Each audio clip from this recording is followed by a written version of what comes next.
manusia pilihan Anda ya. Baju saya warna apa? Celana saya warna apa? Sepatu saya warna apa? Kelelawar tidurnya kapan? Alhamdulillah. Yang jawab malam berarti konsentrasi. Yang jawab siang begadang kali malam. Ya, begadang boleh, tapi kalau ada perlunya, kata Bang Roma Irama, sholat tahajud ya. Gitu Ustaz ya. Assalamualaikum warahmatullahi wabarakatuh. Waalaikumsalam warahmatullahi wabarakatuh. Alhamdulillahirabbil alamin. Bersyukur kita kepada Allah Subhanahu wa taala yang dimana pagi hari ini, tepatnya Senin, pagi ini kita masih diberikannya kesehatan, keselamatan serta keberkahan umur hingga kita sama-sama hadir di sekolah Mas Alaban ini dengan semangat paginya, dengan semangat belajarnya. Mudah-mudahan nanti apa yang dicita-citakan Anda ini menjadi orang yang berguna bagi nusa dan bangsa. Amin. Salawat dan salam tidak lupa kita hadiahkan pada junjungan kita Nabi besar Muhammad sallallahu alaihi wasallam. Allahumma shalli ala sayyidina Muhammad wa ala ali sayyidina Muhammad. Mudah-mudahan syafaatnya kelak di yaumil akhir yang kita harapkan. Amin ya rabbal alamin. Yang saya hormatin Bapak Ketua Yayasan, Bapak Rudi Saputra SPDI. Yang saya hormati Kepala Sekolah Mas Alaban, Bapak Ustadz Iqbal Padani SPDI, dan guru-guru yang berhadir di Mas Alaban. Izin kami ini ditelepon sama Ustadz suruh jadi pembina upacara. Saya sudah lama nggak mengikuti upacara.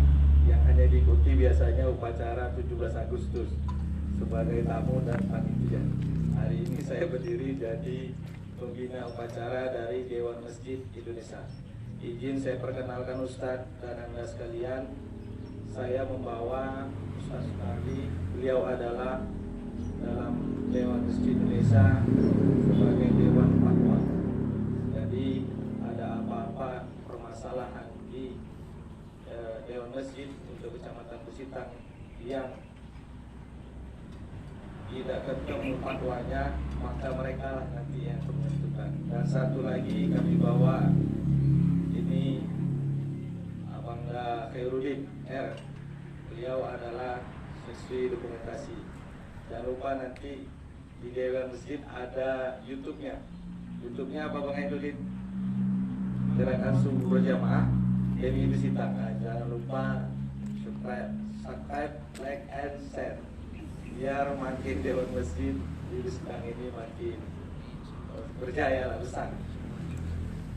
Izin mungkin Anda sebagian sudah ada yang tahu Dewan Masjid itu apa, tapi sebagian tahu mungkin sebagian ada yang tidak tahu.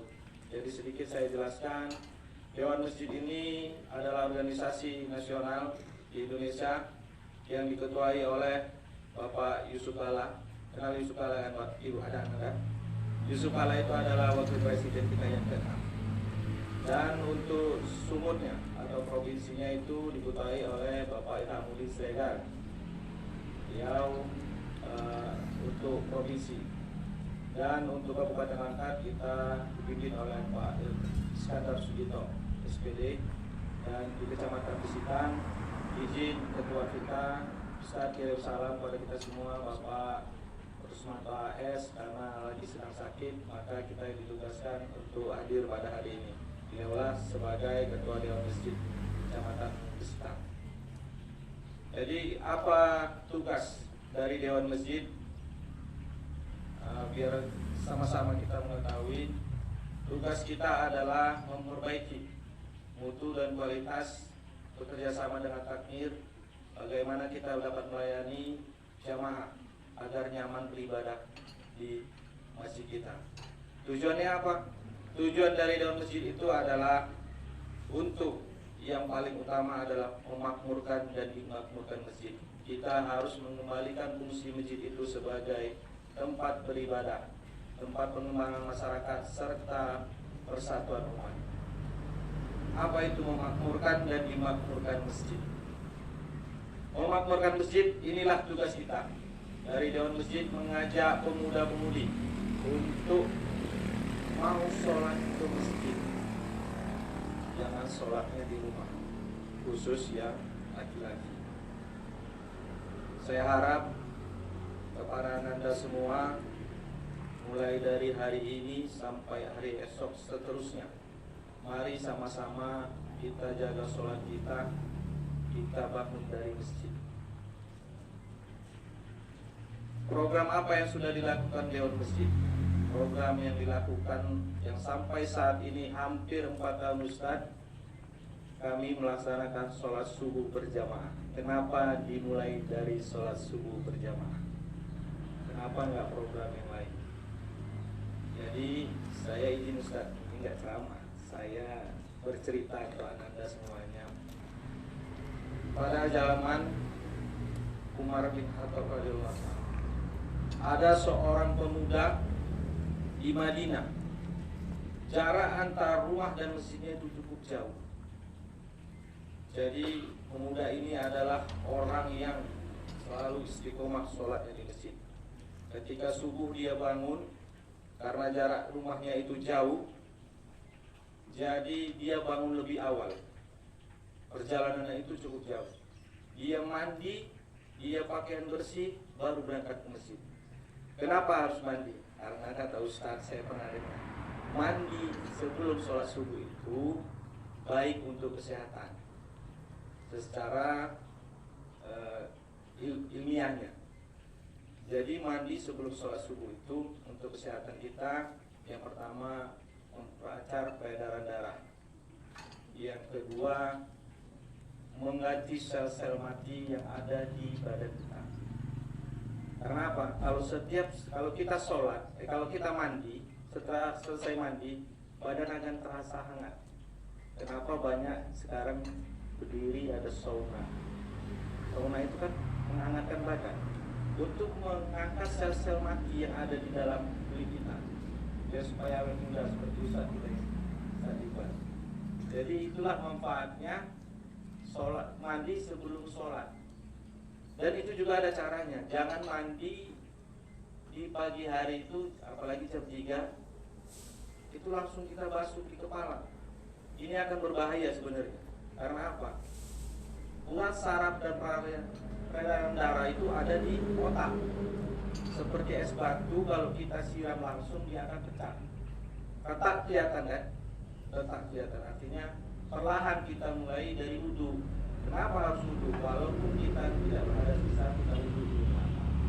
Karena biar air yang tersentuh sama kita itu perlahan-lahan, baru kita basuh mulai dari kanan kiri, baru kepala dia, baru seluruh tubuh.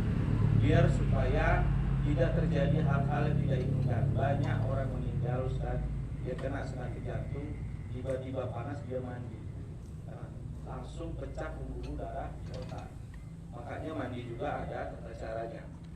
Nah, kita lanjut cerita tadi. Seorang pemuda tadi itu dia jalan pertengahan, karena posisi ini tidak ada listrik seperti sekarang. Terjatuhlah dia ke lubang lumpur, maka kotor semua pakaiannya. Dia tidak teruskan ke masjid, dia kembali ke rumah. Dia mandi lagi, dia pakaiannya ganti lagi, berangkat lagi. Ternyata kedua kalinya dia jatuh ke lumpur yang sama. Lantas dia pulang, dan dia kembali lagi ke rumahnya. Dia mandi, dia ganti lagi, dia berjalan tetap istiqomah mau sholat subuh ke masjid. Sampai di pertengahan jalan, beliau ketemu seorang kakek berbaju putih membawa lampu penerangan. Jadi beliau bertanya, kenapa kakek menerangi jalan ini? Karena saya lihat kamu sudah 2 kali jatuh ke dalam lumpur yang sama. Kenapa kakek berbaik hati? Karena saya nggak mau kamu lagi jatuh ketiga kali. Ayo kalau gitu kakek, kita sholat subuh berjamaah. Apa kata kakek tadi? Saya tidak mau. Bingung. Dia ditolong tapi dia nggak mau sholat subuh. Lantas pemuda ini bertanya, sebenarnya kakek ini siapa? Saya adalah iblis. Iblis saja bisa baik sama pemuda sholat subuh, ya kan? Tahu iblis kan? Iblis itu baik apa jahat? Tapi dia pintar. Cuma dia sombong. Karena sombongnya lah dia keluar dari surga. Jadi dia terkejut, wah iblis gitu. Wah ada hari gini iblis baik. Ternyata apa kata iblis tadi? Sayalah yang membuat kamu jatuh. Pertama kali kamu jatuh, Allah Maha Pengasih, Allah Maha Pengampun, dosamu diampuni. Dan kedua kali kamu jatuh, kamu kembali lagi, kamu mau ke masjid lagi, Allah mengampuni semua yang ada di dalam rumahmu. Saya takut kalau saya jatuhkan kamu ketiga kali, seluruh kampung ini akan diampuni Allah Subhanahu wa Ta'ala dosa-dosanya. Ternyata itu iblis takut kita kalau sholat subuh itu seluruh yang ada di kampung kita itu diampuni dosa Allah Subhanahu wa Ta'ala. Begitu besarnya pahala sholat subuh berjamaah. Padahal kita sudah pada tahu begitu luar biasanya pahala sholat subuh sebelum subuh 2 rakaat itu bagai pahalanya melebihi dunia dan sisinya, Ustaz ya. Begitu besarnya. Jadi kita tanamkan kenapa sholat subuh jamaah dulu yang kita awali. Karena begitu besarnya fadilah sholat subuh berjamaah. Apalagi kita masih bisa mengikuti sebelum sholat subuh kita sudah hadir. Jangan kita tunggu di rumah sudah mau qomat baru hadir. Jadi kalau bisa sebelum sebelum subuh azan berkumandang kita bisa hadir sholat 2 rakaat tahiyatul masjid, berzikir pada Allah. Mudah-mudahan apa yang kita cita-citakan dapat terkabulkan. Saya sedikit kasih amalan boleh ya Ustaz. Amalan ini mungkin tidak langsung mengefek, tapi saya sudah merasakan banyak problem dan permasalahan yang saya hadapi, tapi terlihat oleh orang saya tenang-tenang saja.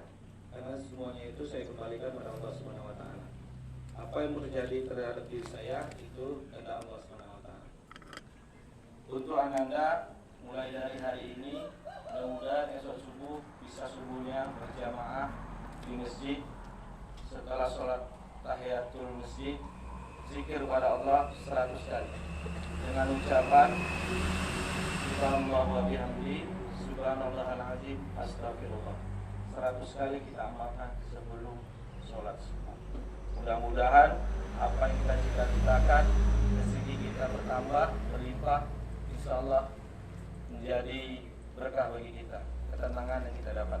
Ustaz ini boleh lama apa enggak ini kira-kira? Nanti saya terlalu lama pula capek berdiri.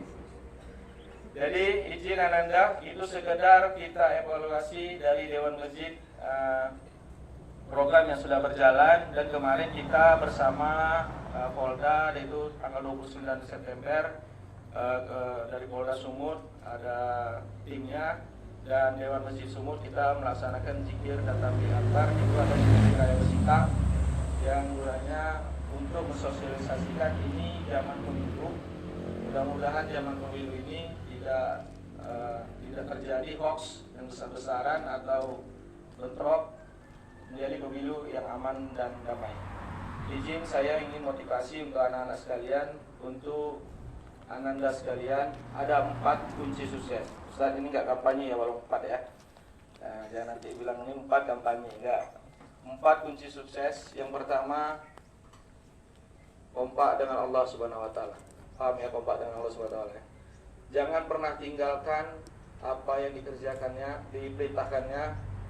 Tinggalkan apa yang dilarangnya. Artinya apapun keinginanmu, apapun hajatanmu, walaupun kita bilang, Pak, kami nggak mampu secara finansial, Pak, kami nggak mampu untuk mengejar cita-cita karena ekonomi keluarga nggak bagus.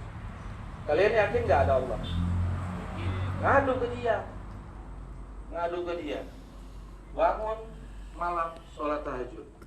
Allah itu maha mengetahui, tapi dia macam mana mengetahui orang kita yang dia nggak mau jumpa sama dia, kita nggak mau bilang sama dia aku mau ini. Jumpai dia. Di saat orang tertidur lelap kita bangun. Mohon pada Allah kita berdoa. Ya Allah, aku mau jadi presiden. Yakin tak kalian bisa jadi presiden? Yakin. Yakin kan?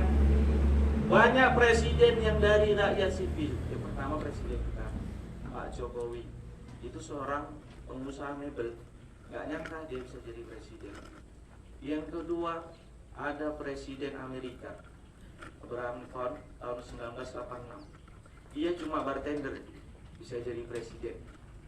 Ronald Reagan, presiden Amerika 1981 sampai 1989. Dia seorang apa? Artis, bisa jadi presiden. Dengan keyakinan. Yang untuk perempuan, yakin nggak bisa jadi presiden? Bisa. Siapa? Presiden Slovakia, Zuzana Stojanova. Beliau adalah aktivis sosial dan seorang pengacara. Bisa jadi presiden. Dan yang terakhir siapa? Siapa yang penggemar bola sini? Siapa yang penggemar bola? Banyak kan? Joshua kenal nggak? Joshua, pemain AS Monaco tahun 1980.